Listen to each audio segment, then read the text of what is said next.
host, Daniel Hill. Today on the show, we're going to hear from the head of Instagram, Adam Mosseri, as he answers questions like, will the Edits app ever be part of Instagram?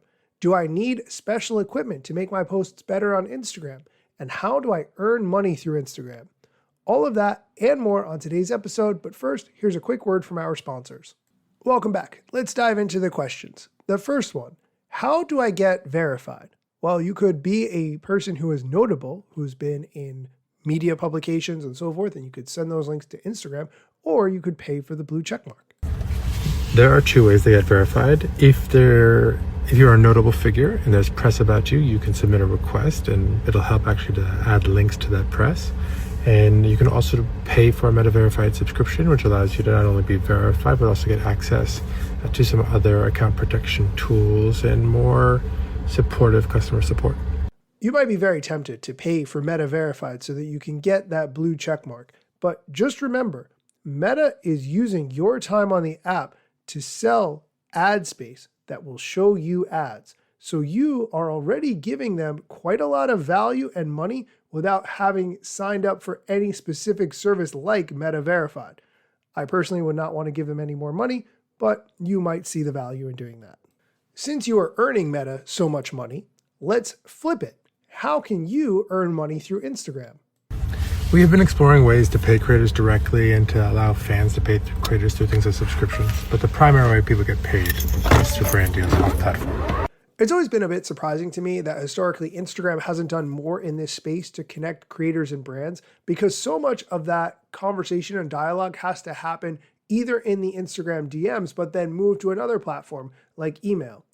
Instagram does offer the creator marketplace as a place to connect brands and creators. However, you need to have 10,000 followers in order to participate in that.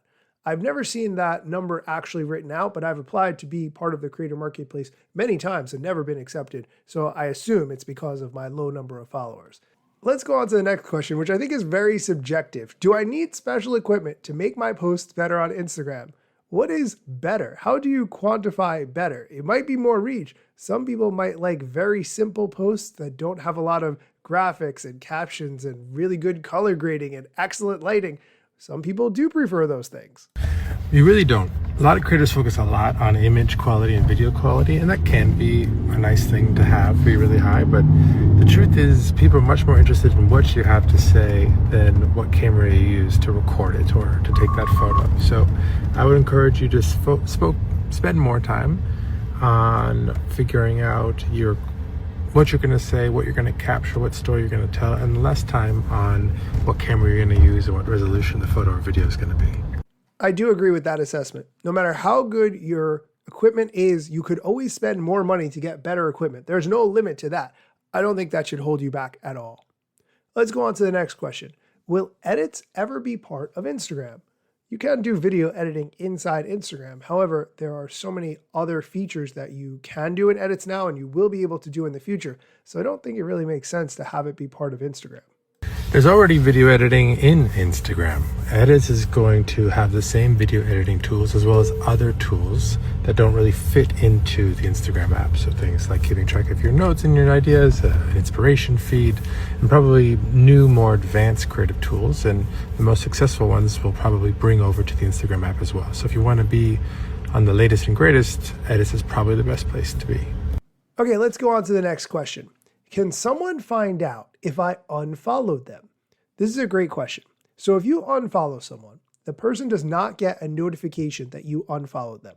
What they would have to do is go to their follower list, see all the people who are following them, and look for your name. If they couldn't find your name, then they would know that you were no longer following them. But they would have to know to look for your name. How would they know? There's no notification. So you see the challenge there. This is a very subtle thing. Not easily. There's no notification. They could go to your profile and unfollow you and see if it says follow or follow back. But generally speaking, we're not trying to advertise when you unfollow people, but they can figure it out if they are clever enough. Okay, and the last question from Adam, does changing my username help with reach? This person is referring to potentially starting a brand new account from scratch because they feel like their old one is not getting the reach that it can or should. No, changing your username is not going to affect your reach one way or the other. Okay, that's it for the questions from Adam's AMA. We're going to take a quick break. When we come back, Adam is going to discuss a feature suggestion that has to do with searching someone's profile. And additionally, the @creators account will give 3 tips on making content more easily. Stick around. Welcome back. Recently, the @creators account featured 3 content creation tips to speed up your whole process. Here's the clip.